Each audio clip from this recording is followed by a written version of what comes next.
Oui, bonjour chers internautes.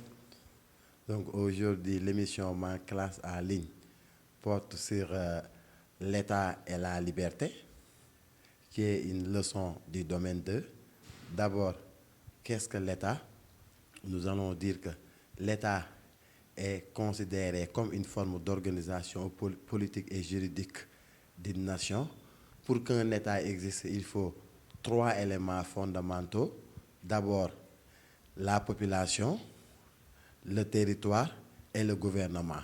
Donc, le premier rapport, nous allons parler du rapport entre État et liberté.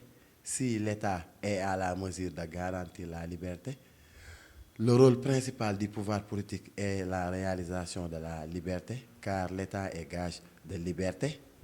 Son existence rime avec la liberté des populations. Donc l'objectif de l'État est de garantir la liberté. Comme le disait Baruch Spinoza, la fin de l'État est la liberté. De nombreux philosophes, comme Jean-Jacques Rousseau, montraient que le but principal du pouvoir politique est la réalisation de la liberté, car Rousseau disait que point de liberté sans loi, c'est-à-dire la loi conditionne la liberté. Nul n'est censé ignorer la loi. Donc, la véritable liberté réside sur l'acceptation des lois de la cité. Car si l'homme est appelé à vivre en société, et chaque société fonctionne sur la base des normes, donc son intérêt est d'obéir au pouvoir politique. Et le rôle du pouvoir politique est d'assurer la paix et la sécurité des populations. Et comme le disait Max Weber, l'État est le monopole de la violence physique légitime. Donc la violence physique est légitime et entre dans le cadre de la paix des populations. Donc après, le statut de l'État sera critiqué par les anarchistes, critiques de l'État, c'est-à-dire selon les anarchistes, l'État est incapable de réaliser le bonheur. L'État est incapable d'assurer la paix et la sécurité. Donc les anarchistes, nous allons parler d'abord de Karl Marx, qui a théorisé le manifeste du Parti communisme.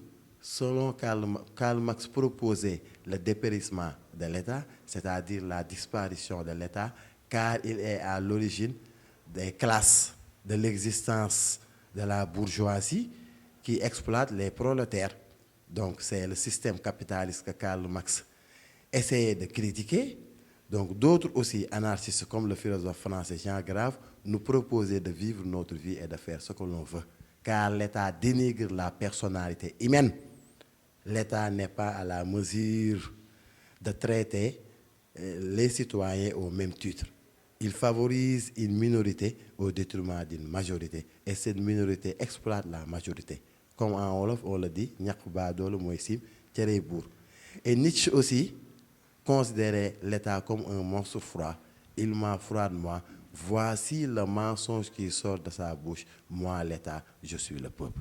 C'est-à-dire l'État utilise le peuple en une fin en soi. Donc, l'intérêt est personnel. Au lieu de favoriser l'intérêt commun, l'État favorise des intérêts, l'intérêt personnel. Donc, pour les anarchistes, sont contre l'État. Parce que pour eux, l'État n'est pas à la mesure d'assurer le bonheur, la liberté des populations. Donc c'est un mal, comme le disait Bakounine, l'État est un monstre, l'État est un mal absolu. C'est-à-dire c'est un monstre dévorant qui se nourrit de sacrifices humains. C'est un immense cimetière où viennent s'enterrer toutes les manifestations de la liberté individuelle. C'est-à-dire la liberté n'existe pas dans l'État. Donc, Bakounine est contre l'État. Bakounine est contre le système de l'État. Donc, après l'État et liberté, nous pouvons parler aussi de la liberté. Du grec libertas. La liberté est très difficile à définir, est très difficile à cerner. Dès qu'il s'agit de définir la liberté, on assiste à une floraison de définition. Si pour certains, la liberté est une indépendance totale, le pouvoir d'autodétermination de la volonté, c'est-à-dire la puissance d'agir sans loi, la puissance d'agir sans contrainte. Pour d'autres, par contre, la liberté est l'obéissance aux règles, aux lois de la cité. Donc, d'abord, nous allons parler de la première conception, la conception métaphysique de la liberté, comme liberté absolue. C'est-à-dire, selon Descartes, l'homme serait à la mesure de se gouverner lui-même grâce à une liberté, grâce à la liberté de sa conscience. Donc, l'homme a une liberté totale. L'obéissance est synonyme d'esclavage. La véritable liberté est une puissance d'agir sans contrainte. La véritable liberté est le fait d'agir sans loi, selon Descartes, d'où la conception métaphysique de la liberté. Mais cette conception aussi a été renforcée par Jean-Paul Sartre, qui soutenait l'idée selon laquelle que l'homme a une hyper-liberté.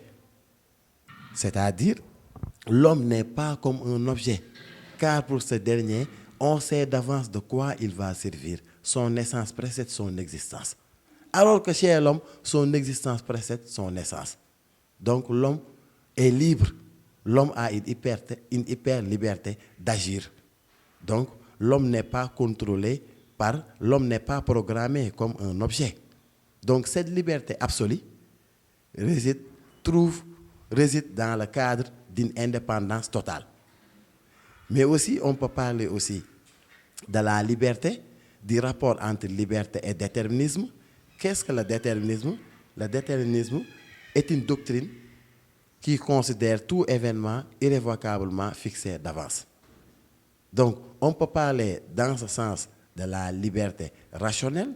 Pourquoi la liberté rationnelle? C'est-à-dire, pour Baruch Spinoza, l'homme n'est pas un empire dans un empire. Donc, si l'homme n'est pas un empire dans un empire, donc il y a une influence qui pousse l'homme à obéir. Donc, la liberté se trouve dans la soumission des lois de la cité. Et pour Jean-Jacques Rousseau, la loi que j'obéis est ma liberté. Donc, c'est la loi qui conditionne la liberté. Donc, la véritable liberté n'est ni une indépendance totale, ni le pouvoir d'autodétermination de la volonté, mais juste l'acceptation des lois qu'on s'est prescrites.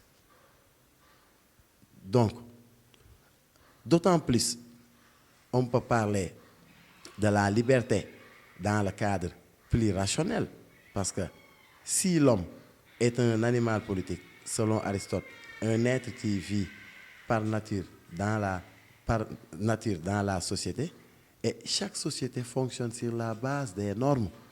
Donc l'homme est obligé de respecter les lois pour vivre en harmonie avec les autres.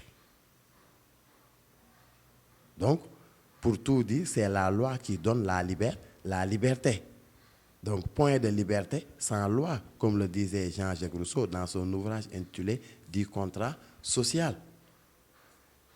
Nous pouvons appuyer cette argumentation à travers la fameuse citation de Montesquieu: « La liberté est le droit de faire tout ce que les lois permettent ». Donc, si la liberté est le droit de faire tout ce que les lois permettent, cela veut dire que c'est la loi qui conditionne la liberté. Merci.